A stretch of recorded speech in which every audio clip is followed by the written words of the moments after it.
Ladies and gentlemen, help me welcome Minister Mahendere.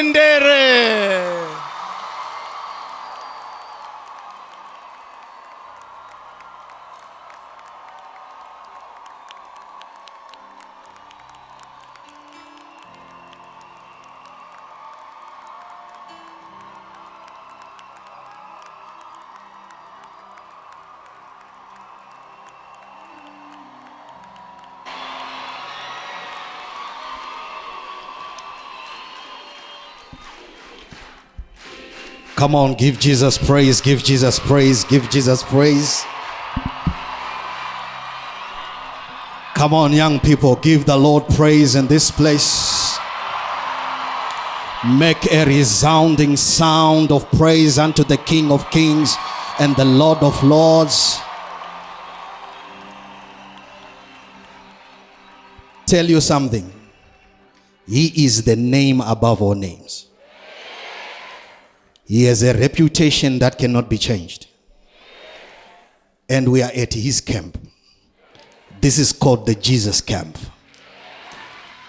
Open your mouth once more and give the Lord praise in this place.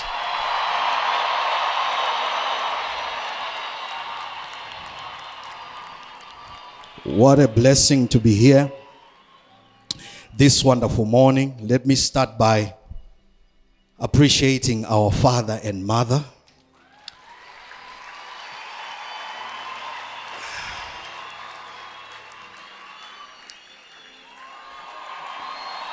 That's right, that's right, that's right. God has given us the best.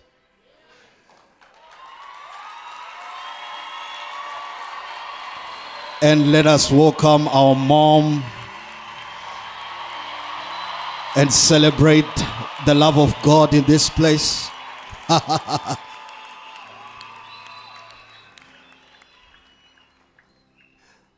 So, Mom, I was saying we are celebrating you, we honor you, we love you.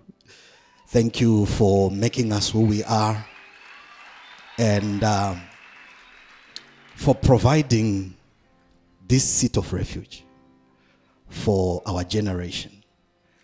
We are blessed to be born by you. Let's celebrate our dear mom this wonderful morning. Thank you. Amen. So it's an added advantage. My intercessor is here.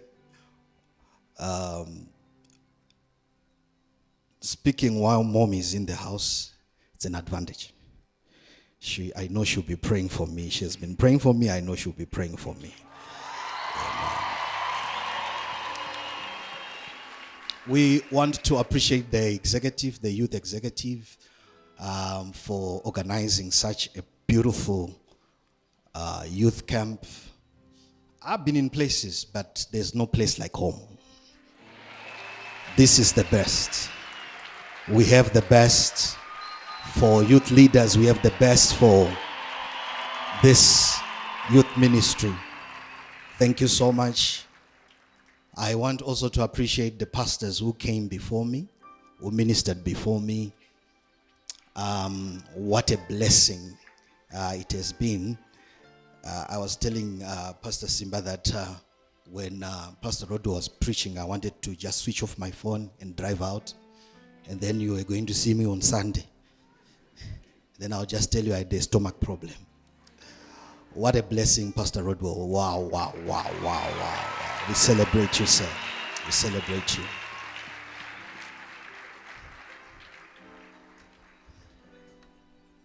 The Jesus camp. Can I have A flat? And can I have piano, strings, and pad, please, and push the keyboard? Lift up your hands to Jesus.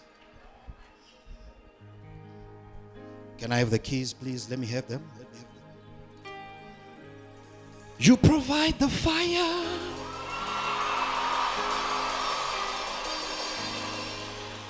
And I provide the sacrifice.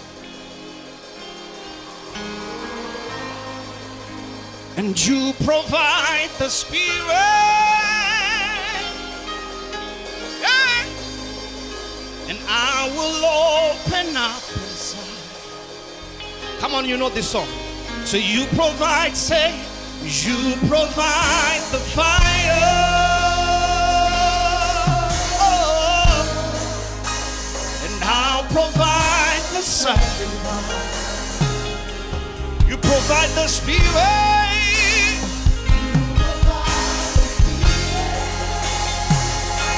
And I will open.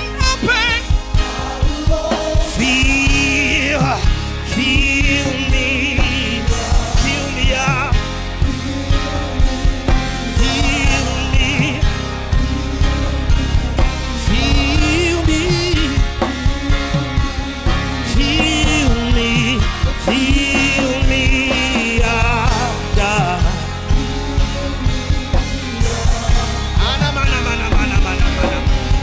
Feel me. Take it up. Take it up. Feel me. Feel me. God. Feel me. I need you, Lord. Feel me. We gotta have you, Lord. Feel me. Feel me. Yeah. Then we say, fill me up. Ha ha ha. Till I overflow. I wanna run over. Fill me up till I overflow. I wanna run over, run over, run over.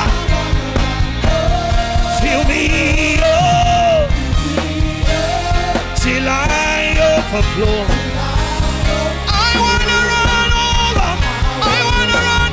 I wanna run over. Fill me, Lord, till I overflow.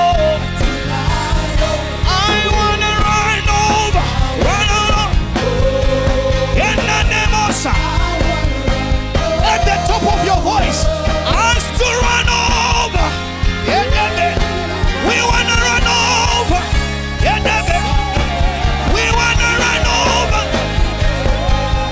We have to run over. We have to run over. We want to run over. Let the young people run over. Let's run over. Run over. Run over. Run over. Hibidi, hibidi, hibidi, hibidi, hibidi.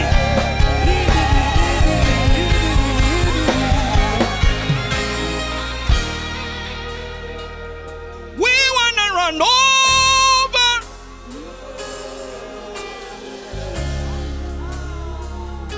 I want to run over. We want to run over.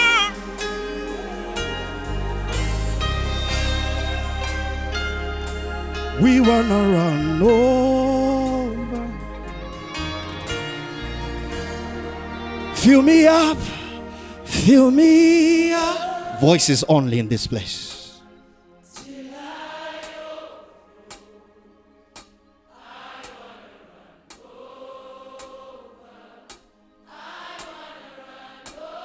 One more time, say it.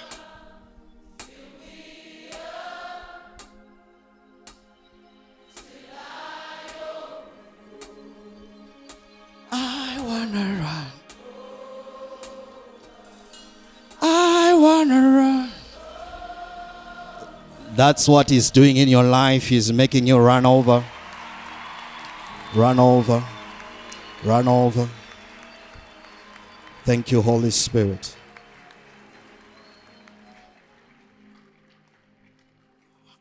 I would like for you to look for at least 5 people that you're going to talk to. tell them you are running over. Listen. Just 5 people. Those that are in Galilee can go to Jerusalem. Look for someone you have never spoken with.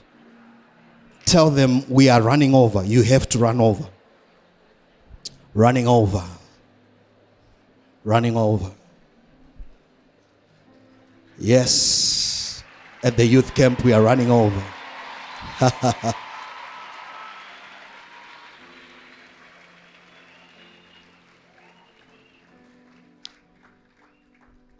When the Bible says, thy kingdom come, it was referring to what we have just done. If someone came to greet you, if that person is from the kingdom of God, it means the kingdom of God visited you. And you have been touched by the kingdom of God, because we are heirs of that kingdom. And the other thing that has just happened, the Bible says, to another the gift of prophecy, and to another the gift of healings. You don't know which gift touched you when someone came to greet you. You could have been touched by faith, so your miracle is already confirmed, because we carry different giftings. When we gather like this, we are here to share energy that can never be gotten anywhere else. So don't underestimate the person you are sitting next to or standing next to, because maybe prophecy has just touched you. Is that right?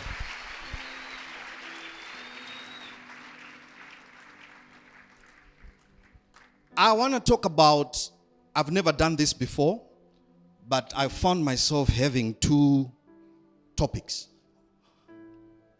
The first one is called running over. And then the second one is called involvement without contamination. So we are going to combine the 2. You choose, you can take both, but you choose what goes well with you. Let us go to the book of Psalms, chapter number 23, verse 5. The book of Psalm, chapter number 23, verse 5. Yes. Thou preparest a table before me in the presence of mine enemies. Thou anointest my head with oil. My cup runneth over. May we be seated in his presence.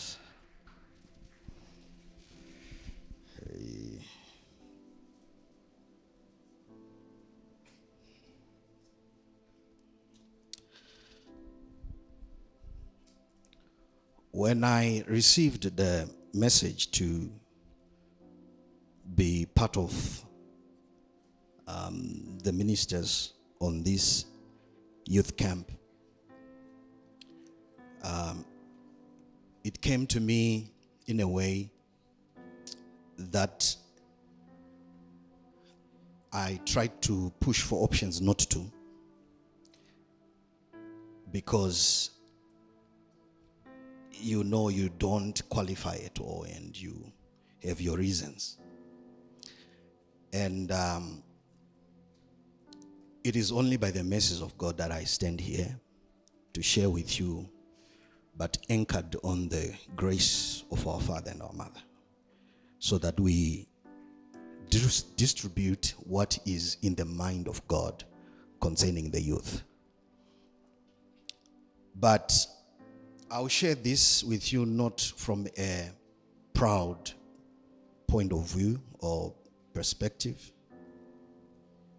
When we were preparing for the crossover, that's 2025, somewhere that time, I had a dream. I don't know whether it's a dream or a vision, but I dreamt the youth pastor talking to me, and he was telling me that we have the youth camp next year, and the youth camp is going to be spiritual or something. The other word I didn't hear it, but he said we're going to be focusing on the spirituality.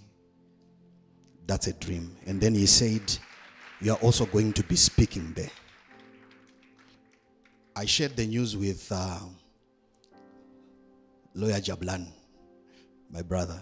I said, because we were discussing concerning the youth. I said, this is the dream that I had. And so when I received the message from our dear pastor, he said the theme of this conference is spiritual emphasis. So the reason why I didn't hesitate to share this dream is because things don't just happen in this ministry. We are given an opportunity to prepare. So when the message came now, I wanted to then see, who was I when the message came? Am I still the same person? What do I have to do to be relevant even on the conference? And I've been praying, and I'm still praying, that the Lord will help us to get to this part. But we are a prophetic church. Lest we forget that. We don't just have things happening. We are given warnings and we are given direction in the spirit. So my standing here is not a mistake. My standing here, it is the mercy of God that has brought me to share this word with you. This then has given me confidence that this is what God wants me to share with you. Now, I'll be touching verse by verse until we get to verse 5. This is a common scripture which we have sang songs from and which we have heard, which we have memorized. Psalm 23. It begins by saying, "The Lord is my shepherd." So this is the Jesus camp, and I want to approach Jesus with this aspect of him. Now, David is saying, the Lord is my shepherd. I shall not want. Before we quickly run away from what he has said, we need to realize that he has introduced to us two attributes or aspects of the same God. He's saying he is the Lord. And not only the Lord also is my shepherd. So he's not going to be benefiting from the Lord aspect only. He's going to be benefiting from the shepherd aspect. The reason why David came to this place where he's saying the Lord is my shepherd, it will work so well with what I want to explain, especially to us as a young generation. David is saying the Lord has lordship over him, yes. But dealing with the Lord as the Lord, it's a bit difficult because the Lord will remain in the elements of the Lord. His sovereignty. I cannot twist him. If he comes to me, he may come just to judge me. But let me have the aspect of the shepherd from the same Lord. Because a shepherd is more tolerant. A shepherd is more patient. A shepherd can train better than the Lord. A shepherd can have a better interaction with his sheep. So the moment he's saying he's my shepherd, it means he has become the sheep of that same shepherd. So he's saying, Lord, when you're coming to me, deal with me as a shepherd. You know that we sheep, we are notorious. We have so much energy. You see, sheep can just decide to, there was a clip that I used to watch on social media. There is this lamb that would just jump in a ditch and the owner would come and pull it out and place it there, and it will come again and it will just jump into a ditch. Those are the behaviors of the sheep. So David knows that there are moments that he's going to err. there are moments that he's going to do something that requires the Lord to come as a shepherd.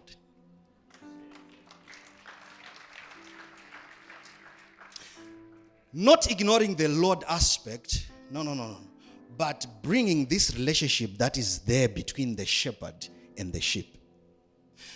That one is the same when I'm approaching my father. I would rather approach my father as my father, not as a prophet. Because once I approach him as a prophet, the standards are too high. But when I approach him as a father, there is better interaction between a father and a son than a prophet and a son. There are things that a prophet cannot twist, but there are things that I can twist a father. Come on. I also have children, and they know who to send when they need something. And that person, when that person comes, she knows what to say, and she will twist me. Even when I didn't want to buy, I will have to buy. Because they are coming to a father. Now, David is saying, the Lord is my shepherd, and I shall not want. Before we go to the next verse, I want to assure you that when you take this Jesus as your shepherd, I'm going to prove when he even said, I am the good shepherd. When you take Jesus as a shepherd, he is ready to train you as a shepherd does to his sheep. He's ready to lead you through the paths of life. He's patient with you. And every shepherd would have studied the behaviors of the sheep. And you cannot surprise a shepherd when you are dealing with the Lord as the shepherd. There are moments that you cannot stick just to the Lordship anointing. You need a shepherd who understands you when you are choosing the wrong pasture. And then he comes, he takes you and says, no, not this one, let's go to this one. Every shepherd has love for his sheep. And David is saying, my relationship with the Lord has become a relationship that I'm benefiting more from his shepherd aspect. If you move yourself into the mud, he's willing to come and take you as the shepherd. If you find yourself in wrong place or places, he as the shepherd is able to come to you and snatch you. He's able to defend you from lions, predators, as the shepherd who loves his sheep. So he's benefiting from the two aspects of the same God. The Lord is my shepherd, and I shall not want. Meaning there is provision that is coming from the shepherd. If you want provision from the Lord, yes, he remains the Lord. But when it comes to provision, approach him as a shepherd, because a shepherd knows what the sheep is in need of. A shepherd has a way of looking for pastures which are green and which are good for the sheep. He knows when you are thirsty. That's why when we go through the scripture, we are going to identify a few things. Now, this aspect of Jesus, for me, I love it. When he is dealing with me as a shepherd. So let me just draw a few lines on what I want to present to you. When we say a shepherd, sometimes we are quick to think about wakomano emombe, anofudza mombe. To look at the cow herd. The shepherdhood of Jesus is different from that one. They are hired shepherds, but he is not a hired shepherd. Some shepherds are looking after the sheep not because they love the sheep, but because they want milk and they want the skin and they want meat from the same sheep. And this is totally a wrong picture of the shepherdhood of Jesus. Now, one day, David also said in the book of Psalm 110, he said, the Lord said to my Lord, sit at the right hand until I make thy enemies your footstool. The Lord said unto my Lord, Yes. sit thou at my right hand Yes. until I make thine enemies thy footstool. So the word Lord, the first word Lord there is caps, and the second one is one capital letter. So the first Lord there is Jehovah, the Father, and the second one is the Lord Adonai, which is the Son. So there was a discussion between the big Lord and the other Lord. I want you to see something. And the Lord is saying to my Lord, according to David, sit at my right hand until I make thy enemies your footstool. There's something that I discovered, that Jesus did not die as the Lord. He only died as a shepherd. Lords does not and cannot die. So he didn't go on the cross as the Lord. He went on the cross as the shepherd. Come on. But as the Lord, he was instructed to sit, not to go on the cross, to sit. And where he was instructed to sit is at the right side. So the making of enemies to be under the footstool or to be his footstool is not on him going on the cross dying as the Lord. No, it is his position, the position that he's sitting. Come on. The position that he's sitting. So when he died, he didn't die as the Lord. Though he is the Lord, but he went on the cross as the shepherd. So I was saying the shepherdhood of Jesus is totally different from what we know. Now, John chapter number 10, verse 11, Jesus announces something very important. Let's go. I am the good shepherd. Now, Jesus is, it's very rare to hear Jesus saying, I am. But when he says, I am, and he's marketing who he is, and he's actually telling us who he is, he's saying, I am the good shepherd. Meaning there are shepherds who are not good. But he's saying, when you are dealing with me as a shepherd, I'm good at it. I'm patient enough. I can pursue you. I am ready. When he said this, he had not died on the cross. He was preparing himself as the shepherd who can sacrifice his life for his sheep. So he says, I am a good shepherd. Continue reading. The good shepherd giveth his life for the sheep. Not as the Lord, but as the shepherd. The good shepherd giveth his life for what? For the sheep. So he didn't die as the Lord. Lords don't die. Just like us, he is the Lord of Lords. We are lords, but we can't die. We don't die. There are other aspects of us. The flesh can die, yes, but the Lord aspect cannot die. So Jesus as the shepherd, that's how he managed to go on the cross, not as the Lord.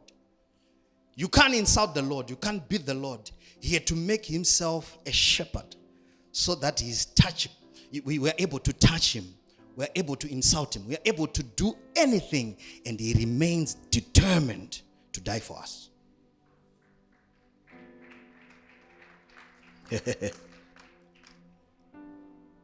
He said, I am a good shepherd. Please read it again. I am the good shepherd. The good shepherd. The good shepherd giveth his life for the sheep. All right. Now, look at this shepherd picture. I said the other shepherds, they want to benefit from the sheep. They want to slaughter the sheep. It's business. But this one is actually laying his life so that the sheep can pick up that life.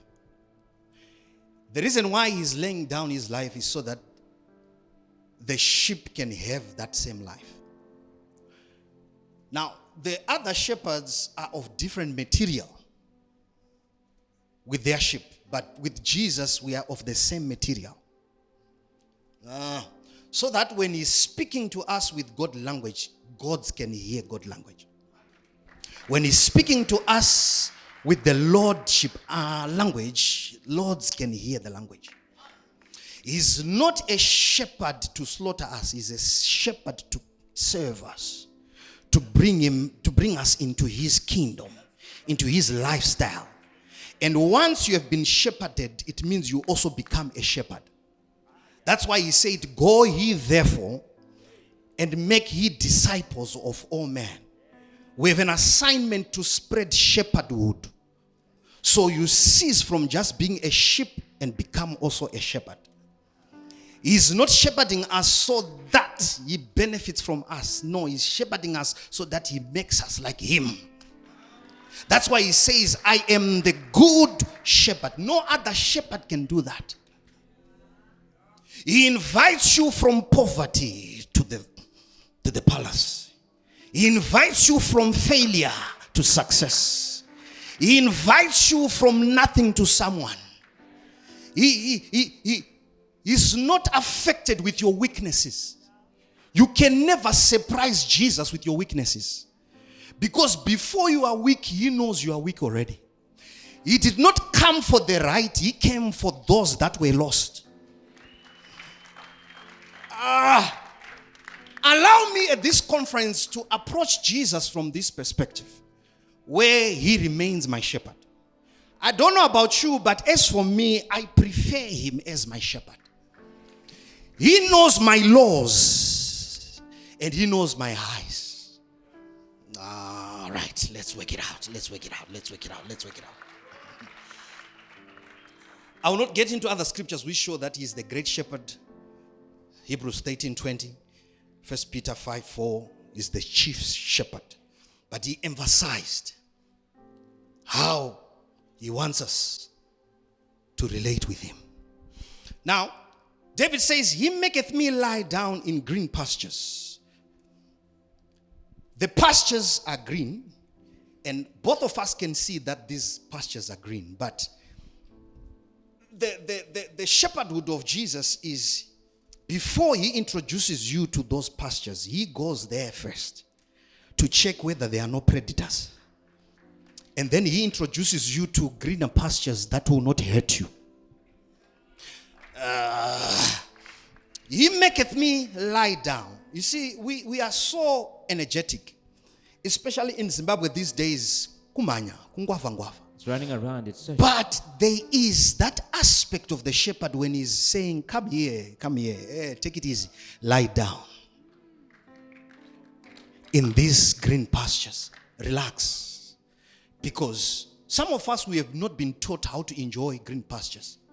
Because the moment you get to a green pasture, you're already looking for another before you enjoy this one. So he says, no.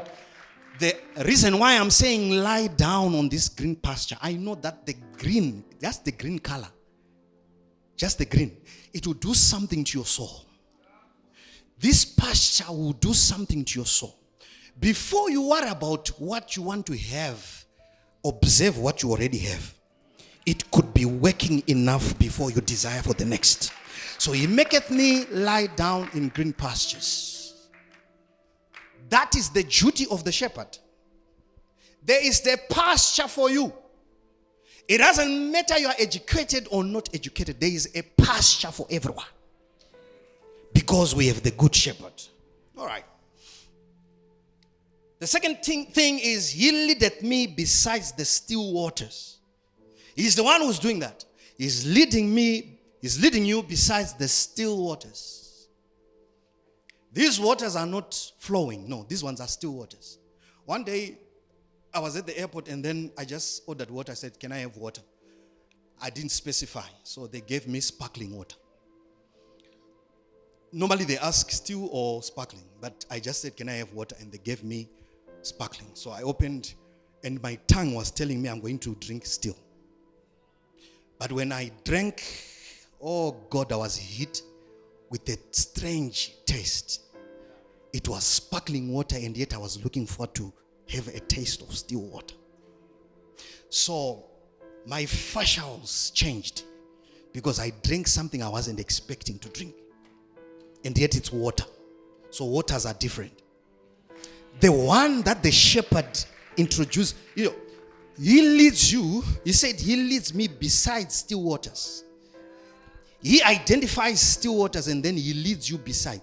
And it is your duty to drink, not His duty to make you drink. It is not the shepherd who is thirsty, it is you who is thirsty. What He just does is He leads you beside the still waters. When you are there, it's now your choice to drink from it. There is stillness that you're going to leave this place with, because you've been interacting with the shepherd. When others are running around and when others are panicking, you won't panic, because the still waters are here. You know, certain situations, they want us to react. But those that drink from the still water today, they will find themselves still in a hostile situation. Why? Because He leads us beside the still waters. Please, whatever is happening in this place, drink, drink, drink, drink, drink. Drink as much as you can. Drink as much as you can. It is the Lord who has brought you here so that you drink the still waters. Let's go to verse 3. Thank you. We may be seated. He restoreth my soul. He restoreth my soul. He leadeth me in the He paths. restoreth. You see, the reason why the soul is restored, the soul is going through a lot. The soul goes through a lot. But the shepherd is a way of restoring your soul. So let me try to just run and touch until I get to where I read. One of the best ways that I've seen a soul can be restored is cash. That one, cash is a soul restore. You may not want to agree with me on this one, but do you know when you have cash, it is well with you? The confidence and the way you relax. Some of these souls that are vexed, it's not the absence of the presence of God. It's just cash. Cash. No, not having money is having a vexed soul.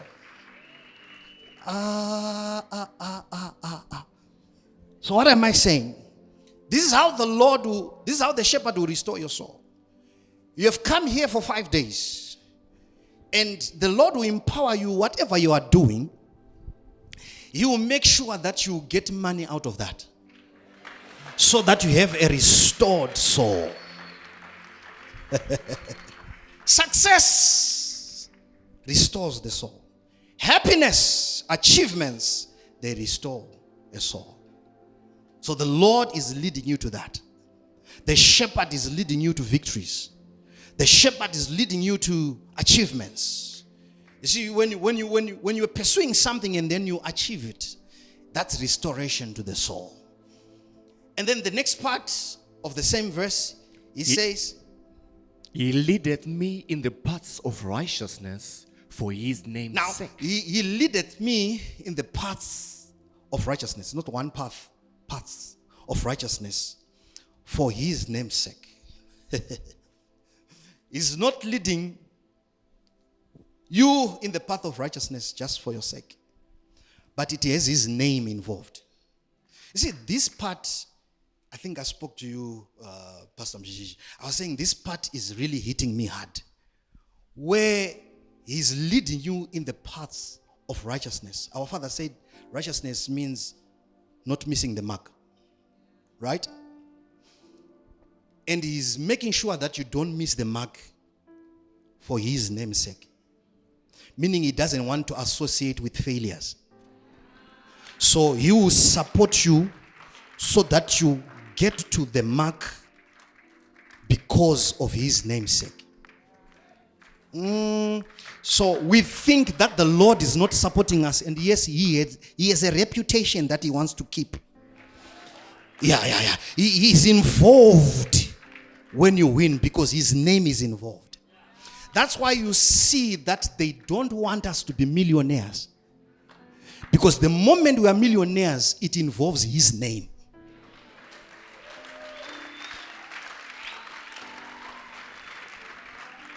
So walking in the path of righteousness for his name's sake. Meaning we have to drive for his name's sake.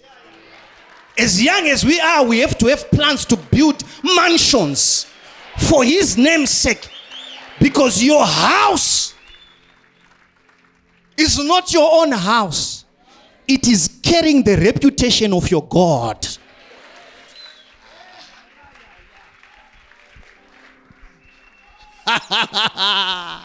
So that's when you look at us pushing ourselves.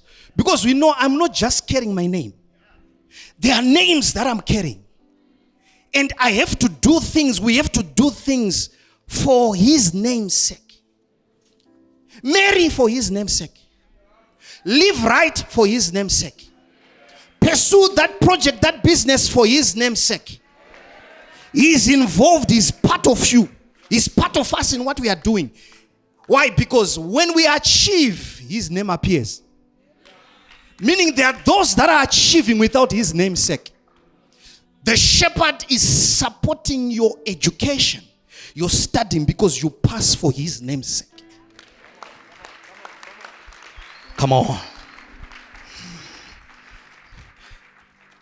So let's have targets of showing his name. Let's live our life knowing that we have a name above us. That's why if one of us does something here, it will draw many other names. You thought you had one name. But if I mess up today, that's when you realize I have your names. If something happens to me and I'm on newspaper, it won't be Mahendere. It will be Mahendere of this and this and this and this. Because there are other names that are involved. So we have to live our lives not just thinking about ourselves. We have to live our lives thinking about his name sake. For his name's sake. So our achievements are empowered by knowing which name is behind what we are doing. Come on. Am I communicating? Let's be seated. Let me touch verse 4.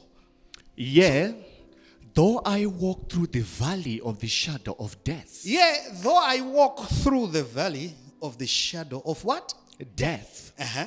I will fear no evil. I'll fear no evil. For thou art with me. For thou art with me. Come on. Thy rod. Wait.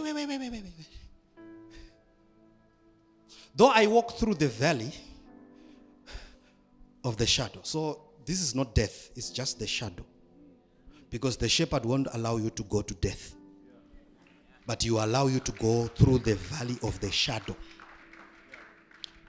Because even if death visits you, it's not death that has visited you. Because death has already been defeated. It is only the shadow. That's why I say the Lord don't die. Okay? So, the reason why now the Lord is saying, okay, I've been giving you still water.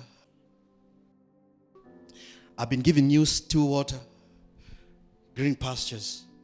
But I'm realizing that as I'm walking with you, there's something in you that I don't want. And the only way I can show you what is in you that I don't want is when I allow you to pass through the valley of the shadow of death. Because David says, I will fear no evil. Where is fear coming from? It means he's been walking with the Lord and yet he has fear and yet he has the best. He is the shepherd. So certain shadows of death are coming to show your weaknesses. And he's saying, I cannot have a sheep that is weak, having the best, the good shepherd, and you are weak to an extent that you still fear. So let me look for my bulldog called Satan. That's why one day Peter was standing with the same Lord Jesus. And Jesus tells Peter that Satan is desired to have you so that he can swift you. If I was Peter, I was going to ask Jesus that, Jesus, what are you saying? Are you saying there was a conversation between you and Satan? And you, what happened? He was desiring. What did you say about it? And Jesus said, and I have prayed for you. I thought you were going to stop the devil from desiring me. No, Peter, you are with me.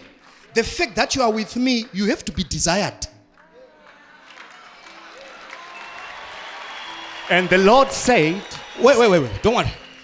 Now, some of us, we think when we are walking with Jesus, we can't be desired by the devil. The reason why the devil is desiring Peter, he knows that he lost a place that Peter has now. come on. But you will be shocked that the same Lord Jesus has this guy who is desiring Peter. They work together. I'm telling you. This is not the first time. How does it happen that Job is discussed by God and Satan? Why was not Job invited to that meeting of sons? And there's a discussion between God and Satan, and they are discussing Job. And God is folding his hands and saying, this guy will do nothing on this. And to the extent that he allowed Satan to go and touch. He removed a hedge. Your God removing a hedge. And the discussion, Job was not told by God that, you know what, Satan was here, so I told him to come and touch you. No, he just found himself being hit hard.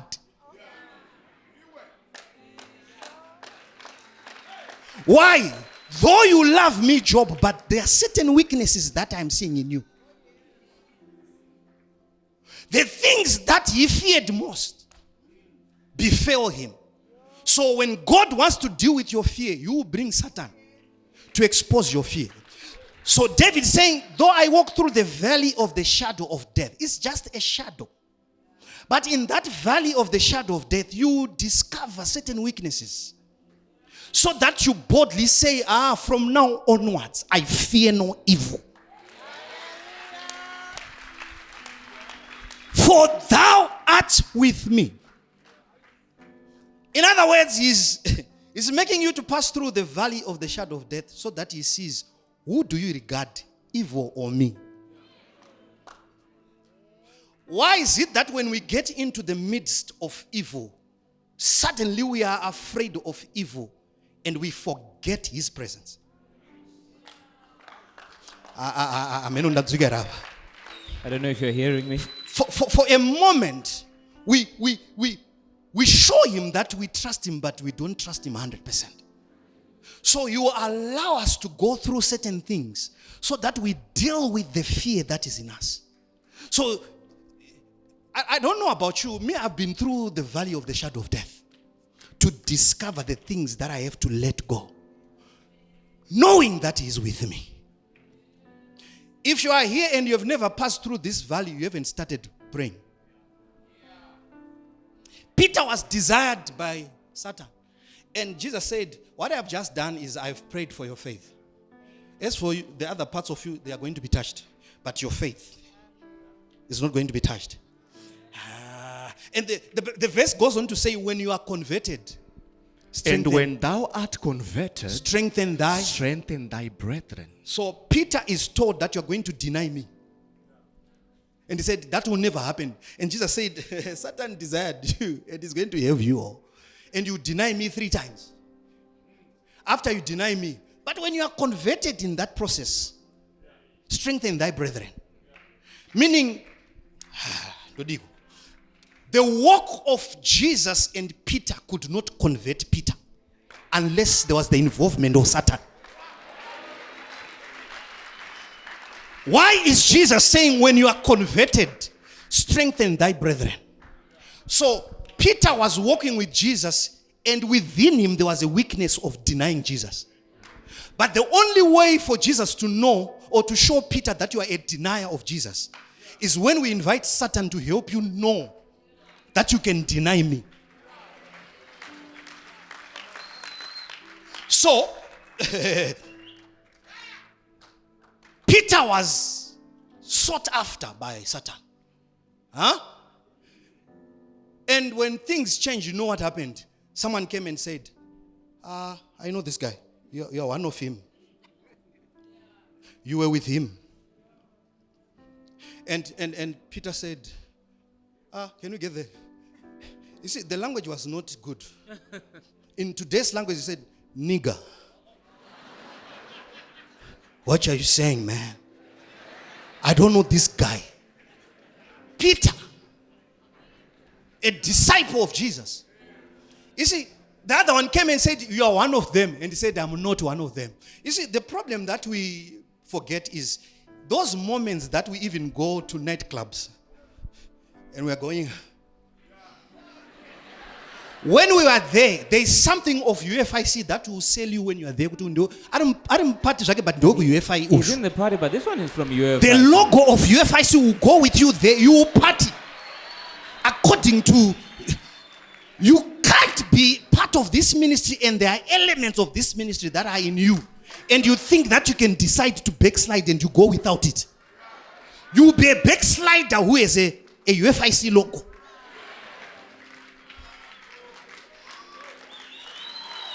You mess up and we can tell that this guy is attacked by drugs, but we see a logo. You can't deny what you have already become. So the best way that Jesus could show Peter that you want to depart, I know, is when I bring Satan to test you. And Satan came, tested him, and then he realized, oh, what Jesus said is true. He denied Jesus 3 times. The 3rd time, a cock crew. And then he realized, oh, Jesus told me about this thing. So in his walk with Jesus, he never knew that he's a Christ denier until Satan came. So some of you want to run away from a Satan who is trying to show you who you are.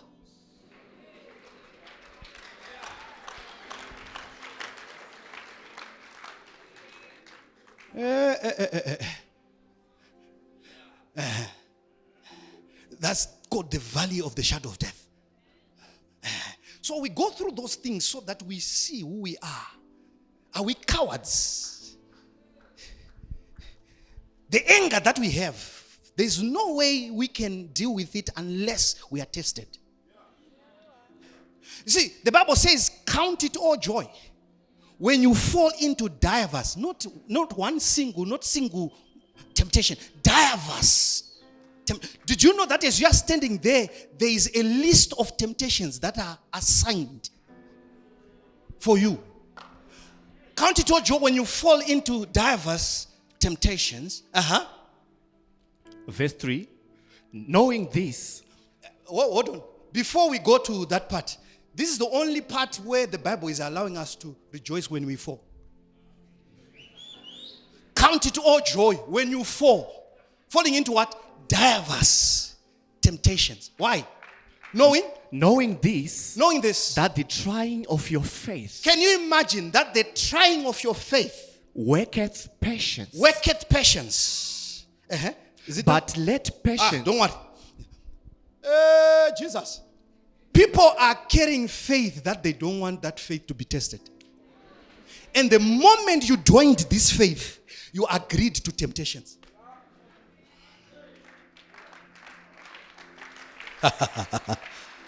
Count it all joy when you fall into. So if you are not falling into temptations, I'm not saying falling, but when temptations are coming your way, they are coming to show your faith. How strong is it? Do you really mean it that you believe? And it is not the presence of Jesus that can test that.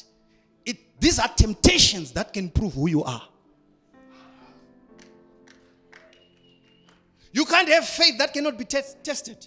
So count it all joy when you fall into diverse temptation, knowing that the testing of your faith worketh what? Patience. So if God wants patience, temptations. So when Peter denied Jesus, the Bible says he went somewhere and he wept bitterly. How did I do this? That weeping converted him. And he said, when did I start denying Jesus? Which part of me is a betrayer? And he worked against that. But that work, for him to be taken to that position, it is not the presence of Jesus that did that. It is the presence of Satan. So you think we come to this conference and then we leave and Satan is not going to come? He's waiting. Oh, so you went the whole week. You were receiving. He said, Jesus came and everything. Okay, let's test what you got there. Come. How about this one? How about this one? Least you think coming here is the end of everything. No, it's the beginning.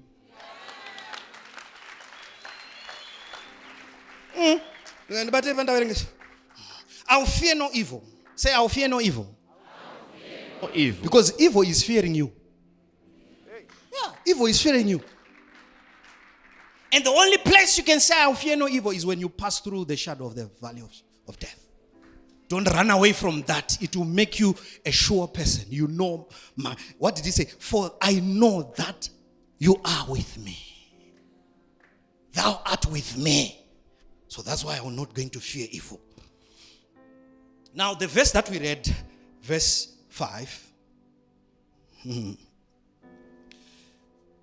Thou preparest a table before me in the presence of my enemies. And thou anointest my head with oil. My cup runneth over. I'm just asking maybe for two people who can help me to preach. One has to be a giant, and the other one must be short, if that's okay.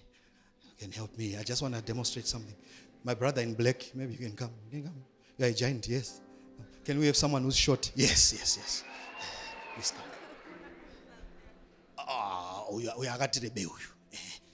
Sorry, man. Let me work with him. Let me work. You may think you realize. Sir, stand here.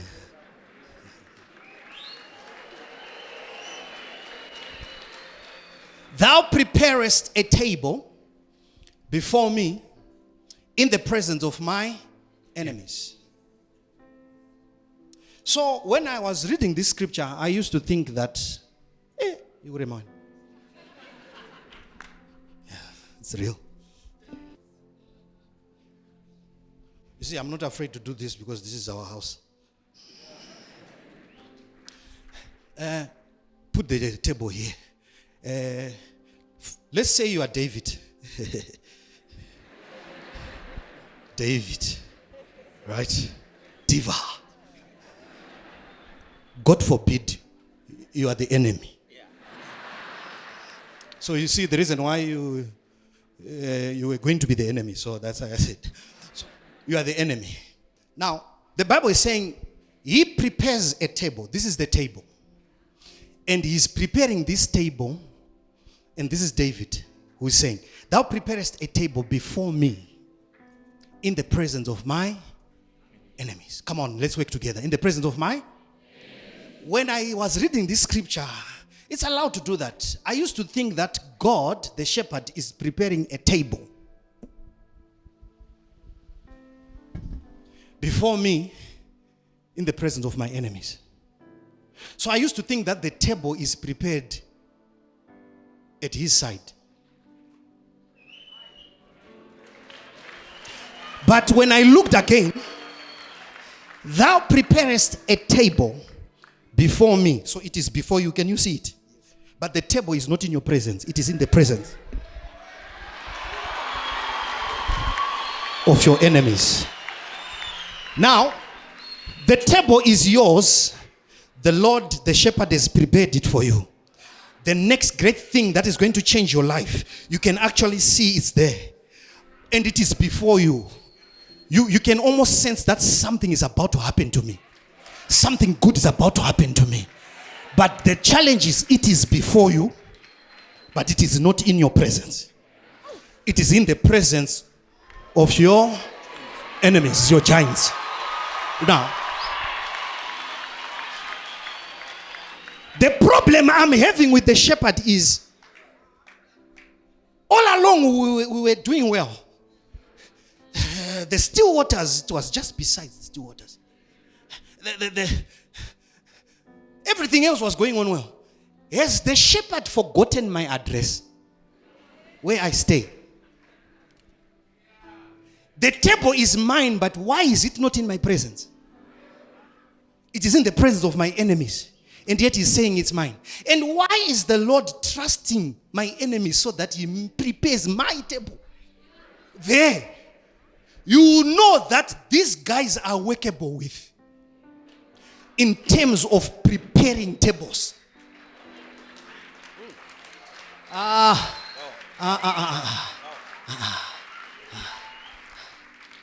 When David was sent by his father to carry food to his brothers, it was the brothers who were saying, "Why did you come here?" So if the Lord wants to prepare a table for you, never think that you use your brothers. The hatred of your brothers is much than what you can receive there. And here you are governed by the law of love. You cannot kill your brother. So when it comes to preparing of tables, he has to look for enemies. Let's work this out. Thou preparest a table before me in the presence of my enemies. Can you imagine that the Lord tells Moses, that tell the children of Israel, that you are going to Canaan. You are going to stay in houses that you did not build. So who is busy building those houses? The enemies. And they are not aware that our God is busy promising us houses. So certain enemies are not to kill. They are to just pay attention on what they are working on, because they think it's their table and yet it's our table.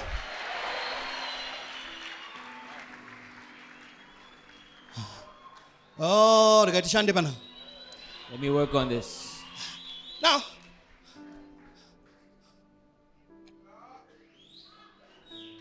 he says, the land that you're going to go is flowing with milk and what? How dare you think that there will be honey without bees?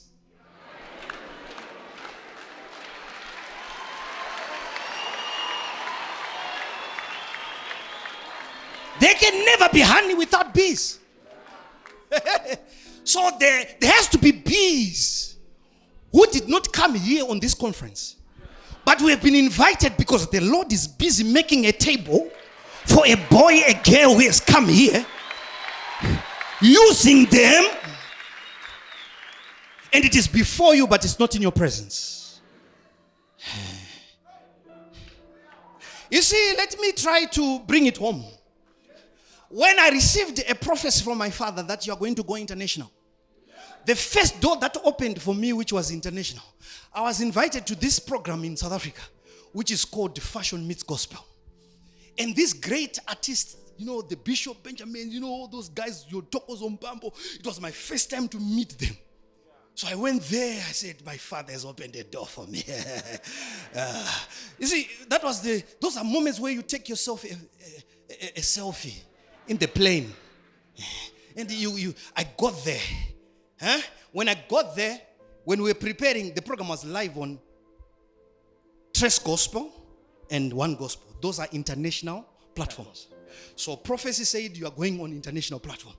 And when I got there, indeed the thing was going to show me live on Tres Gospel and One Gospel. That's an international. It's got billions of people watching. But when I got there, the day we were doing the event, I was told that now we are going to prepare. There's a room we are going to go.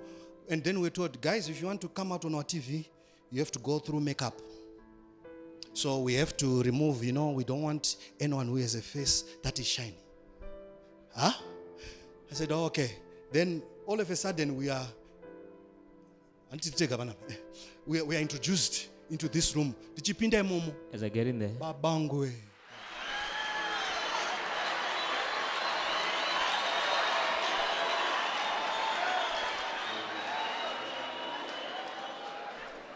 So, my fellow artists, they are used with their environment.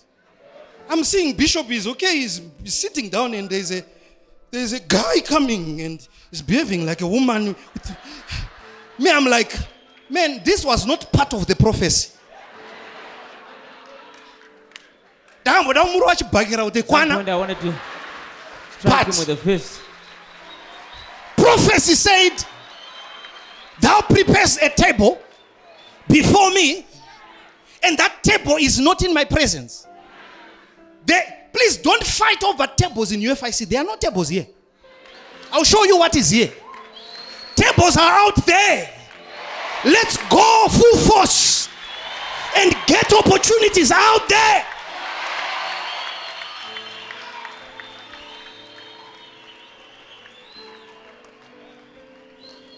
Here you get a prophecy that pushes you for your table. So when I was there, I had to steady myself. And they touched my face. They got one makeup And they put makeup on. because TV international. Because I want to get on this international platform. And prophecy has pushed me to go there. That's why I said I have 2 titles. So I'm already touching the other title, which is called Involvement Without Contamination. So, my son, I have given you a platform, but when you get there, there are Jebusites and Hittites. There are Philistines. What you have to do there, don't go after their gods. You go after your promise, your inheritance.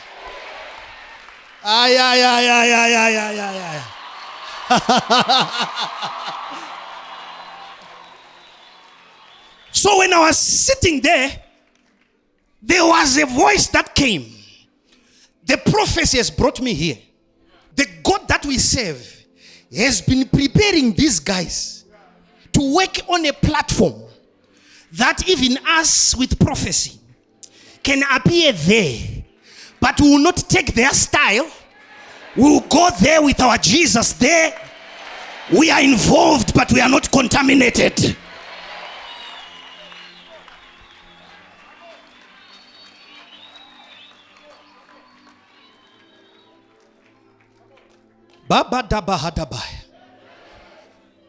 Don't teach God a new lesson that if he opens a door for you, you will be converted by them. Because that's why most people are maintained on the same level. Because you forget that you went there for your table, not for their lifestyle. Badiga. I'm crying within me because we have sons and daughters here. We have young people whom God wants to be key players, even in fashion, even in media, but the thing is, God is saying, if I release this son of mine to go there, the problem is you will leave the table and join these guys. When you get there, their God don't even marry their daughters.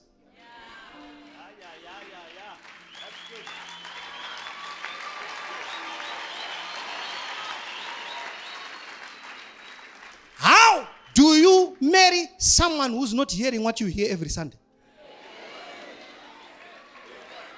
What is that someone hearing?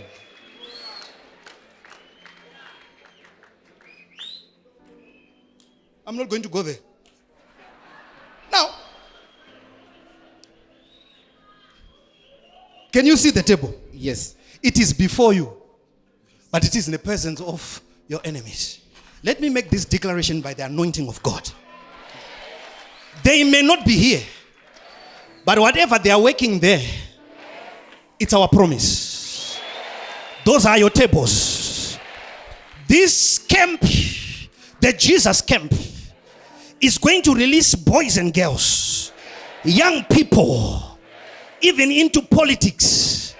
We shall be involved, but not contaminated.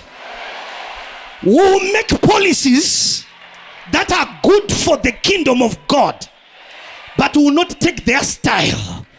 We will not take their God. We cannot be corrupted by the world because these tables belong to us.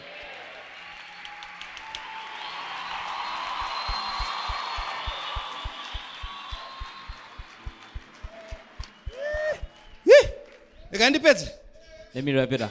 Now, he prepares a table before me in the presence of my enemies.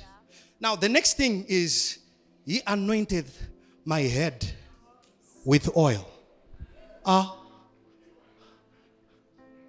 Let's start with that. I thought you were just going to go after your table. But he's saying, don't just go. You need to be anointed.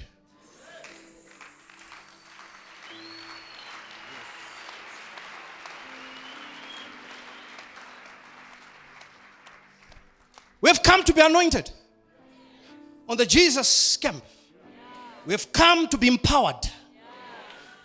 When the mouthpiece of God comes in this place, I'm grabbing not just for me, but for my sons and daughters. I'm grabbing not just for me, but for my assignment. I'm not a secular artist, but not trained at Koko. But we'll train together there. The anointing that is put upon my head. Right there.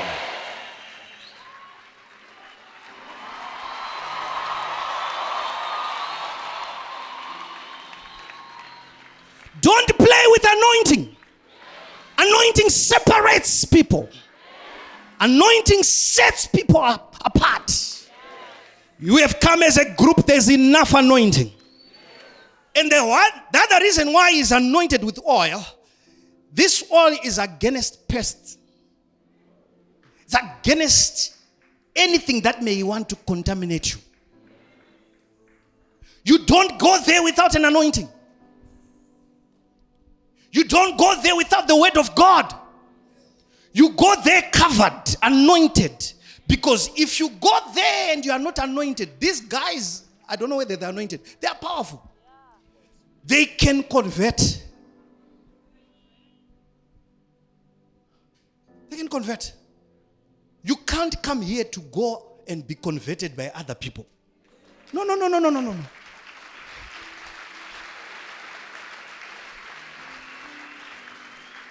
The oil falls on you. Let me explain. Thou anointest my head with oil. My cup runneth over. I have a problem again with the shepherd. Why put the oil on the head when you know I have a cup?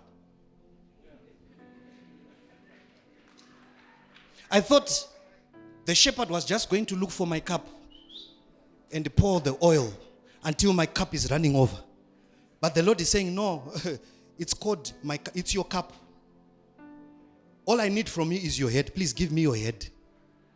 Hey, David, come here. Let me explain something. So he anoints my head with oil. But after the anointing, the reflection is not reflecting on the head. It's reflecting on the cup. Right? So, So when he anoints your head with oil, we need to quickly, let me try to close on this one. Please, it's about to hit this place. When he anoints your head with oil, what he's touching first is your brain.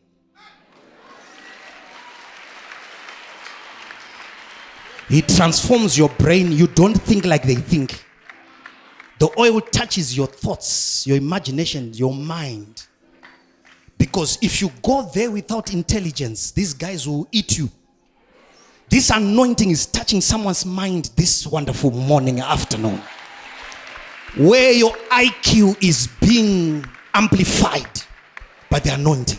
What else is he touching? He's touching your hearing. The head is a container of hearing. He's touching what you hear. You will not entertain a lie. You will know that this is a lie. You will not be deceived.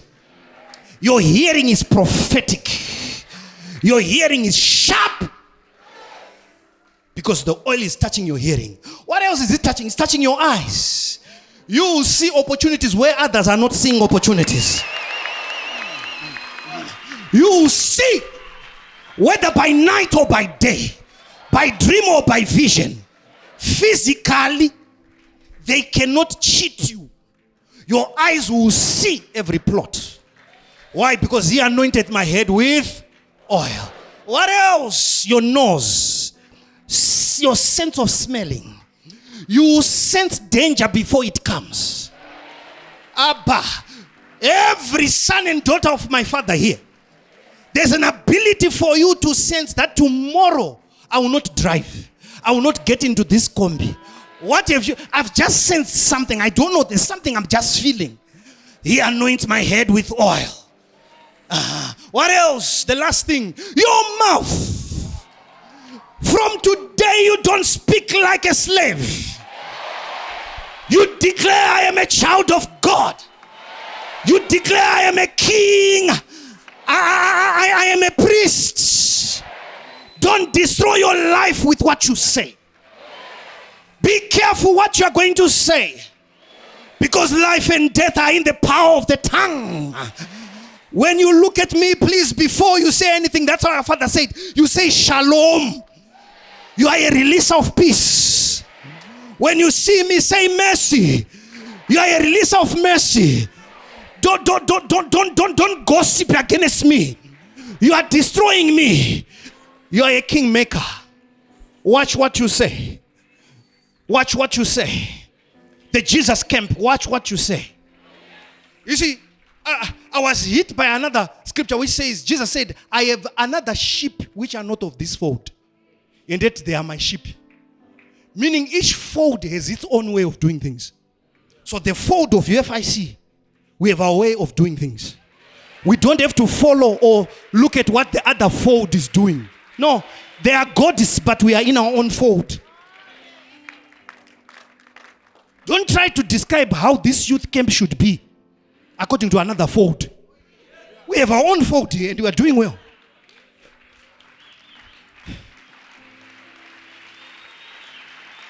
Now, my cup runneth over. Say, my cup runneth over. That's why I sang this song, Fill Me Up, till I overflow. I want to run over. Now listen, my brother David, the Lord anoints your head with oil. But it is your duty to fill your cup. It is not the duty of the Lord to fill your cup. Cup diako. It's your cup. This is your cup. And these tables or that table will not respond to your anointing. It responds to the ability that are in the cup.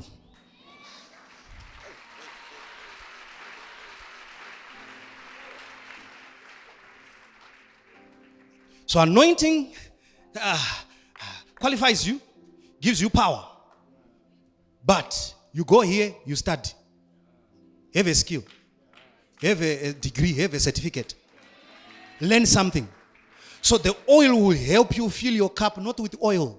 No. You fill your cup with an ability.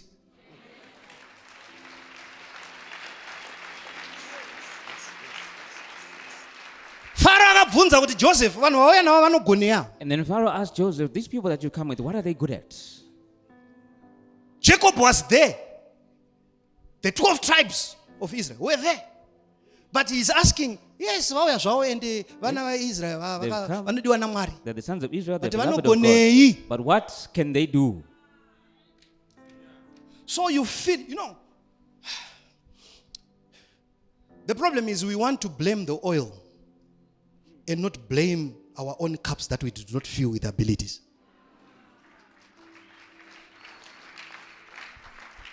So my cup is half, is full. No, it's running over. Let me finish on this one. Listen, it's your ability to fill your cup with one thing until it's full and it's running over, and you shelve a skill and say, this one I'm okay, let me go for the next. This one I'm okay, let me go for the next. Wake me anytime when it comes to music, it's something that I've worked on and it's now in the shelf. I've worked on it, but there are other things that I have to work in my own cup. So you may be anointed and not show the power of the anointing because your cup is empty. Now, it is your duty to fill your cup. So, what will make you lift up this table? These guys will ask you, what do you have? What's in your cup? Yes, the anointing, yes, you are safe from us, but what's in your cup? And it is your cup that will enable you to lift up the table. Unfortunately, the unfortunate part is we came last year for the youth camp and our cups were running over. But the unfortunate is that some people have come back with empty cups. We are being good at losing. You know, even Even the girl that you are after, with the things that are in your cup, and looking at her, it doesn't go together at all. Remember, I said that I'm not going to go there, but it's worldly wisdom. go after Your what's cup within is your telling reach. you, my guy. Okay, let's leave that. What's in our cup determines.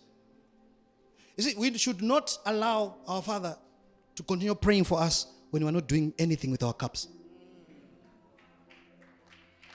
We should be honest enough and say, sir, you don't owe us anything. You have given us everything. Now it's our duty with our cups. Let's How go are the and children do of others it. doing it?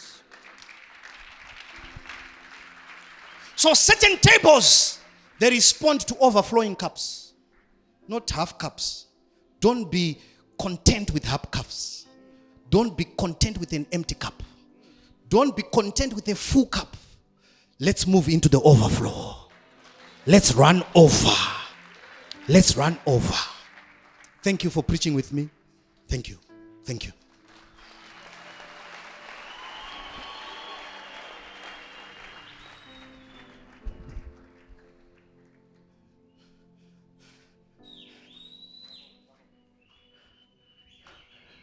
There's something on this Jesus camp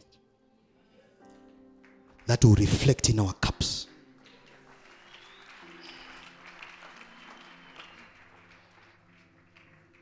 Woo! This place is holy. This ground is holy. This place is there to make kings, champions. Let's just deal with our cups. Stop blaming the house. Stop blaming the word. Check what is in your cup. Are you able to convert the word into an ability? Can you convert your prophecy, your oil, your anointing into an ability? Tables are waiting for us. Some of you have tables as far as Europe, as far as United States, as far as Africa. Some of you have tables even here in Zimbabwe. They are only going to be accessed by the abilities that you've put in your cup. The Lord is my shepherd. I shall not want. That's the shepherd that I'm talking about. Lift up your voice and lift up your hands. I want to run over.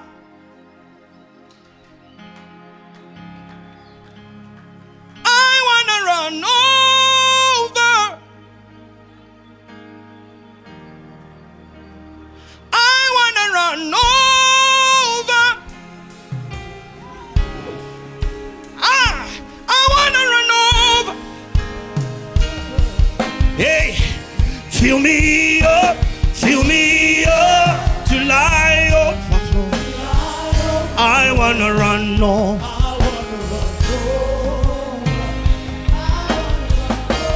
Fill me up till I overflow.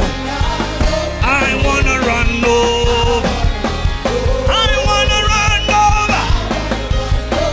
Fill me up till I overflow. I want to run over.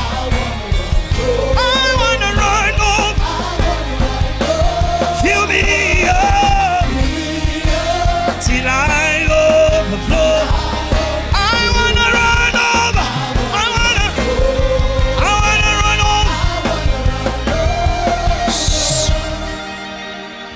over. With all hands being clapped, we are going to pray here. Your cup should run over. Go after your tables from this place.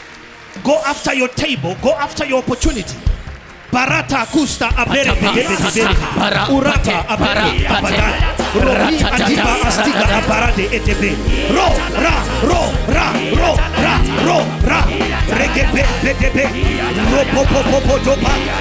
Ropo